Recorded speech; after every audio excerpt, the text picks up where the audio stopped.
To make big power in our supercharged 6.6-liter Duramax diesel swap 66 Chevy, we'll need data. Lots of data. And this is how we intend to display it.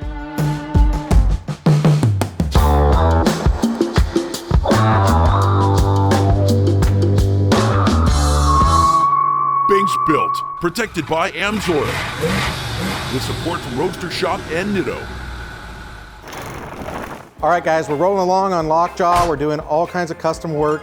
You guys have seen all the chassis, seen the engine. We've seen custom sheet metal work going on over at Empire. One thing we haven't looked at too much so far is interior work. We've got Quinn from our mechanical engineering department, and you guys know the other guy over here. Jay, why don't you give us a heads up on what we're doing today? All right, it's been a few episodes since I've been on the show. I feel like I'm the cleaning guy after hours. Quinn is a, what's your title exactly? Mechanical design engineer. And that means? I do a lot of CAD. He makes the magic happen in the computer to make horsepower. Let's go with that. That sounds way better. Yeah. All right, now what we've got over here is our original dash cluster, complete with the corrosion from the 60s. It's probably made out of pot metal, I would guess? Yeah, pot metal, and you can see it came out of LokJaw. MoTeC has given us a C127 display. Now that's a 7-inch screen, fully customizable. Gale's got a lot to share with you about this particular MoTeC and the MoTeC ECM. Again, that's another episode. We have Quinn here to help us work in this MoTeC into our dash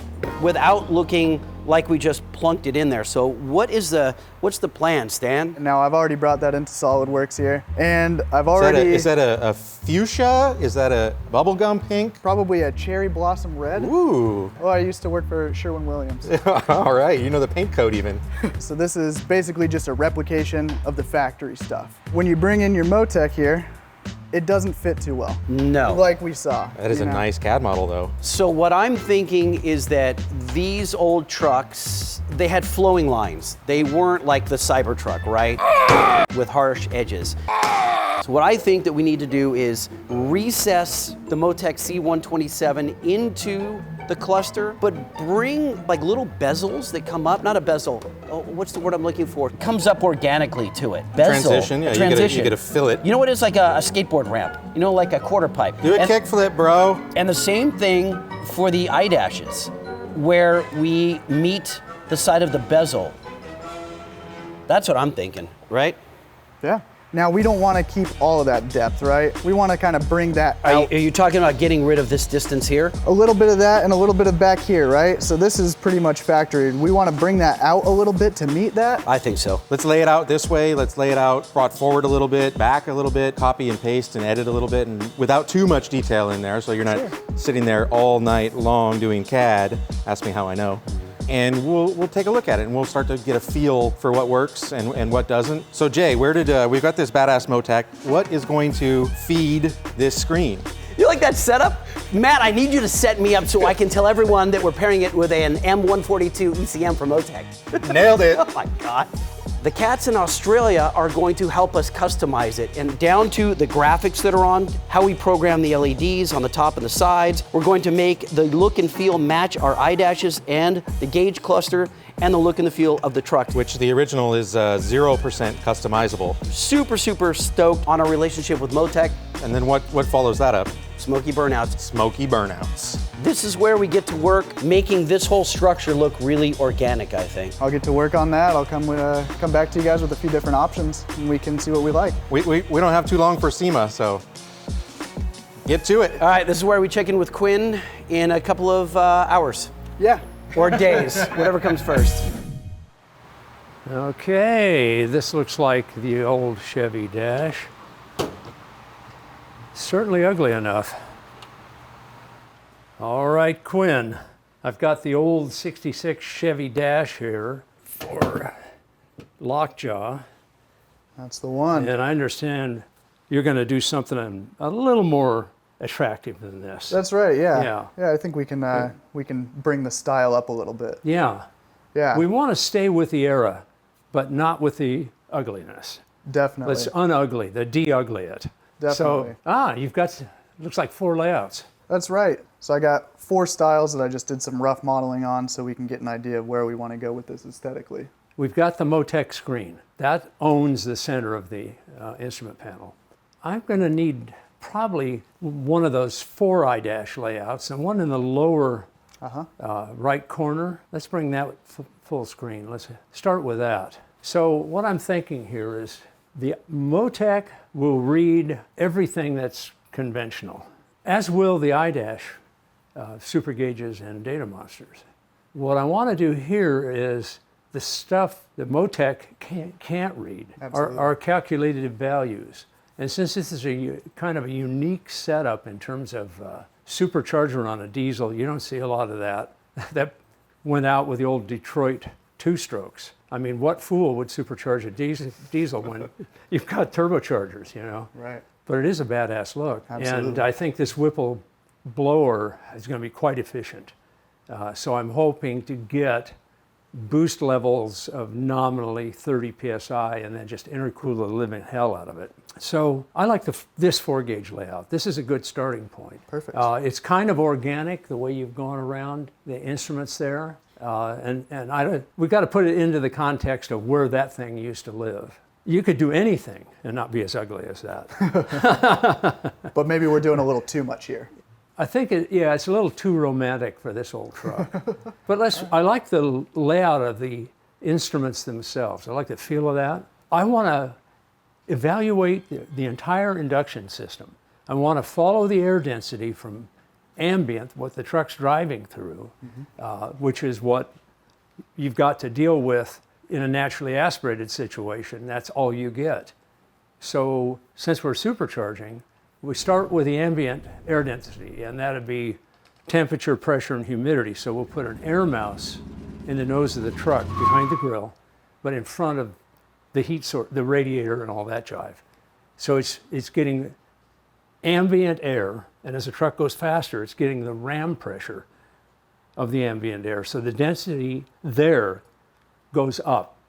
That plenum, if you will, in front of the radiator, we're taking air off that into the air cleaners, which are in housings or cans or boxes or whatever you want to call them, on either side of the radiator. And Matt's been working on how that all looks, and Eric's been fabbing, and we're going back and forth with Mr. Ramage out at Empire, and I think it's all coming together. So we're going to evaluate, starting with ambient air conditions and ambient air density, which we measure in pounds of air per 1,000 cubic feet. Ambient is somewhere in the low 70s. So you've got like 70 pounds of air per 1,000 cubic feet. And what can we do to improve that density? Because every cubic foot of air that gets inhaled by the cylinders comes from the intake manifold, and we want to make the density of the air in the intake manifold as high as it can possibly be. Absolutely. That's the goal here. We don't want to overdrive the blower too much. We'll find out where that point is, because the temperature will start going up and the density will start coming down. Normally, guys put a little pulley on the blower, like on their Camaro or whatever, and get a little more shaft speed. And if they pulley it down enough and get enough shaft speed, the boost goes way the hell up and the car goes slower. Right. They don't know why this is happening, but it's a fact that it happens. It's happening because the blower is becoming really inefficient. It's heating the hell out of the air. The heating alone will push the pressure up, but it's not pushing up the air density. Right. Horsepower is totally dependent on the air density in the intake manifold. And then you want a good cylinder head that doesn't compromise that too much, getting it into the cylinder. Here, we're not going to go into the cylinder. What I want to look at with these 4 gauges is ambient air density, the density reduction, and feed the front end of the blower. Yep. And if we're really sporty, once you're up to 70, 80 miles an hour, there might be 0 density lost. That's the ideal. In fact, the ideal is to get a little positive poor man's supercharger thing going on from the ram air itself. That would improve the density into the blower. So that would be the second gauge. The first gauge would be all the ambient parameters: temperature, pressure, humidity, and density. The second one is going to be temperature and pressure after the air intake systems, So we'll get temperature, pressure, density there. Then the third one will evaluate the blower. It's going to be looking at the density into the blower and the density out of the blower. What's the temperature delta across the blower? What's the pressure delta across the blower? The humidity is kind of fixed. We read it with the air mouse, Right. and that's the humidity through the whole job. So you don't have to evaluate that again. Now, if we were really clever, we'd be able to get the supercharger RPM and display it there. Well, we know the overdrive, Absolutely. and we know the engine RPM. So if we pick up engine RPM, we can show the supercharger speed, the pressure increase, the temperature increase, and the density increase. And one more thing, how efficient is the supercharger at increasing density? So it becomes supercharger efficiency. Right. Then we go to the charge air cooler. That'll be the last iDash. We're going to look at temperature and pressure above the charge air cooler and below the charge air cooler. Basically, we're going to be looking at how much does the charge air cooler improve the density. We can then screw with, this is a liquid coupled charge air cooler. So we can screw with the flow rate. I want to put a flow meter on that water flow.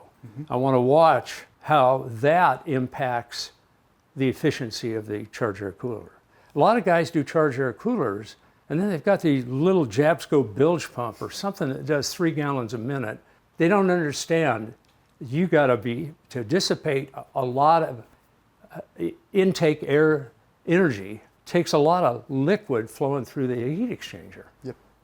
In our marine engines back in the day, the minimum we flowed through a single heat exchanger would be 40, 45 gallons a minute. And if we had dual cores, we're approaching 100 gallons a minute running just through the charge air coolers. That'd be seawater or lake water. Basically, the MoTeC will cover all the conventional things.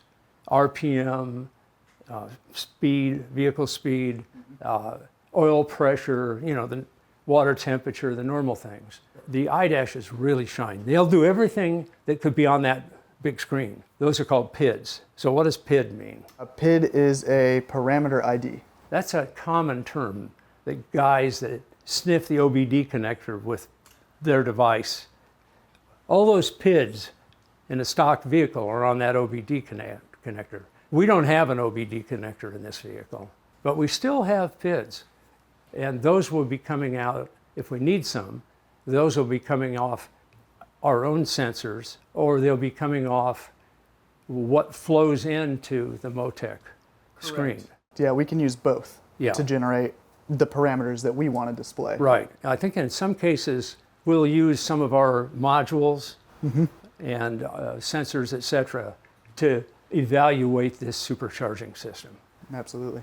To me, this is the best forced induction tuning instrumentation you could possibly have. I wrote a patent app on this probably 15, 18 years ago on the measurement of air density all the way into the intake manifold and how to improve your forced induction system using our iDashes. Right. So we've got a list here of Banks PIDs, which we call bids. I want to talk through with you, Matt, where all the sensors are going to go. So let's Okay, let's have a look at yeah, this. let's take a look. We'll have our air boxes on either side. All right. Followed with our big ass filters in those. Exactly. And then we'll go, which should provide very little restriction to move air through there. Yep. And then we'll come up and we'll go into our inlet / supercharger drive here. So those inlets, what are they, about 5 inches? 5 inches. Okay. Yep, big boys. And you've got a little bit of droop in them to aim those tubes down. Yeah. Yep, we're diving a Sweet. little bit. So there is the blower drive as part of your air intake design, and you can look, oh, look, that's very cool.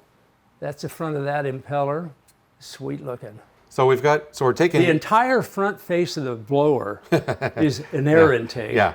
Yeah, I've got it. Yep. And we can ignore, this is a remnant of the stock intake system. So that hose is really going to go from the air breather oil air separator to that fitting to right here. there. Yep. I would drill and tap that and make that. Sure, If we we can- decide yep. to do an angle thing or whatever. Okay. Rather than try to machine that. Oh, if I was the CNC guy, I'd go nuts Yeah. on that little part right there.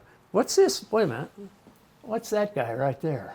That is going to be part of our supercharger drive system. So this is going to help us align our supercharger pulley on this shaft Yes. to our supercharger drive pulley. Let's look at the drive pulley for a second. All right. There So- we are from the side view. The drive pulley is outside of the damper because we've got a pulley on the damper design as well. We do, Yeah. but not Not as the big size as we we wanted. want. Yeah. Yep. So we're out of space here on this belt plane that's on our. So you've moved the belt plane out So we and we made shift and that. made the pulley larger. Yep. What will be our available overdrive? Well, right now what we're 3.5, looking at, 4 to 1? we're right about 4 to 1 here. Okay. So at 4,000 RPM engine, you'd be at 16,000 blower. Yes, sir. Yeah, and I think that's about where that blower is fully awake. I understand you can go over 20,000 with it, and we might fiddle with that. To get 4 to 1, what size is your blower pulley at this point? This one I think is right now is about, it's either 2,750 or 3. It's right around there. Oh, I'm comfortable with those. Yeah. And what I don't have pulled up in this model right now is that we, of course, will have a tensioner in the supercharger drive Right, system but on it's the on a supercharger different drive plane. plane. Yeah, Yeah. it's on a different plane. It'll be on the same. But your component layout, your front engine accessory drive or Yep. FIAD, Yep. really looks good. I love where you've got this initial tensioner set up. Yep. We're coming right off on the slack side Yeah. and pull the tension in it right away. Yeah. And then we go into our air conditioning compressor, our alternator. Right. We use a couple of idlers here to Yeah, get yeah. around everything. To suppress the belt dynamics. Yep. Then you hit the power steering. Yep. Then your final idler to give you a good wrap. Yeah, we want a lot of wrap Yeah. around that crank. So what So- we've done here, this is a high-speed, kind of experimental viscous damper that we did, where we slow down the belt speed, what is it, 10%? Normally the belt speed at, say, 3,000, 3,200, that's about as fast as one of these engines goes. We're wanting to push this one quite a bit past that. This prevents you from overspeeding stuff that might be sensitive to real high belt speeds. So we talked about having the air mouse out in front, and we're going to bring air into each side of this inlet. Yep. And then we want to know, as you discussed with Quinn, what does it look like before the blower? So, Good location. I see. Yeah, you're on the bottom there. One temperature, one pressure. Yep. All right. And we're going to go through the blower. That's temperature and pressure Yep. into the blower. And we're going to pop out on the other side. Okay, this is above the charge air cooler. Yep, you can There's see. you can actually see part of the cord Yep. down through those holes. Yep, right there. Yeah. Okay, those are the sensors across the blower. Yep, that's going to tell us everything that you were just discussing Yes. about the blower. What is the pressure rise? What's the temperature rise? How efficient is that blower? Exactly. And then we're going to go in, we're going to pressurize this cavity and we're going to go blow through Right. the charge air cooler. So now we'll know the density gain, air density gain across the blower. And we'll be reading that in real time, and also these will be DataMonsters. So we'll have an SD card in there recording all this stuff as well. Yep. So we'll go in here. We've got our pressure, temperature after blower. Yep. We go heat exchanger. And then we come in under the heat exchanger, which you can see Which in here. is the core, the charge air The charge cooler air core. cooler. Yep. So there's temperature and pressure into the manifold. Yep. Now we know how well the intercooler's working. We can change the water flow rates through device right there. Ignore my hard 90s on here. We'll Oh. have soft 90s on it. That's terrible. A lot of guys use these hard 90s, not knowing that 4 of those 90s is equal to a plug. That's how well they flow. They're terrible. Hose ends with a nice tube forged radius, that's the money. Yeah. Don't look. I'm off on a rant, aren't I? All right. So we go from there, and we're going to go each side into our cylinder heads, and we've got the data. Okay, next time I want to talk about where are we putting the nitrous nozzles. If, say, we inject nitrous somewhere through that flange or whatever, I want to know what's the temperature of the air going into the cylinder with the nitrous involved. And then we can recalculate. Nitrous is kind of a wicked tool because it chills the hell out of the air. That improves the air density, and you get extra oxygen with the nitrous. Yeah. So it's like another stage of charge air cooling. I want to do a sophisticated control of the nitrous here. A lot of guys just have a button they push, turns it on, turns it off, where you bring in different nozzles. I don't know of a real sophisticated nitrous control. Back in 08, 09, when we set the record with the little S10 and the Road Race Duramax engine in it, we ran nitrous and no intercooler. We used the nitrous to intercool as well. And we developed a one-off controller for that, which had 6 variables you could put into it. Throttle position, engine RPM, on and on and on and on. Man, that thing worked good. I mean, that little truck left the line and ran absolutely smoke-free, which means all the BTUs worth of fuel we put into that engine got used in the engine. You know, I mean, smoke coming out of a diesel is a fool's errand. Somewhere in the Bible, I don't know what chapter, but I think it's Old Testament. What about smoking the tires? Well, you smoke, yeah. Tire smoke's okay. Yeah. But somewhere in the Bible it says, if you inject the fuel in the engine, that's where you use it. Thou shalt burn. Say hallelujah. All thy fuel. Yeah. In the engine. Yeah. Smoke in the air is unburned fuel. Oh, yeah. Oh, man. All right, so. You know how you make briquettes? You compress this wood, you heat it in the absence of oxygen. So you get a briquette. Oil, in this case diesel fuel, heated in the absence of oxygen, especially atomized, you get little tiny briquettes. If you could capture that smoke, you could burn it. How do you regen a diesel particulate filter? You burn those things. Put some heat in it, yep. You burn those little briquettes. Yep. Wouldn't need a DPF. Yeah. So this is looking real sporty. I'm loving it. Yeah, it's coming along. I'm loving it. So we'll add a couple of temperature probe locations in here. Yep. And then I think we've got that pretty Might well as well instrumented. get bank to bank. Yeah, I'd we'll add them put in. one on each side. Yep. Yeah. And then we'll start working on some nitrous layout and we can reconvene. Mm-hmm. Well, gentlemen, I think I'll go back to work. So will we? Yep. Carry on. In the next episode, we head up to Empire Fab to see how our transmission tunnel, firewall, and wheel tubs are coming along. 2 months to SEMA. Oh boy.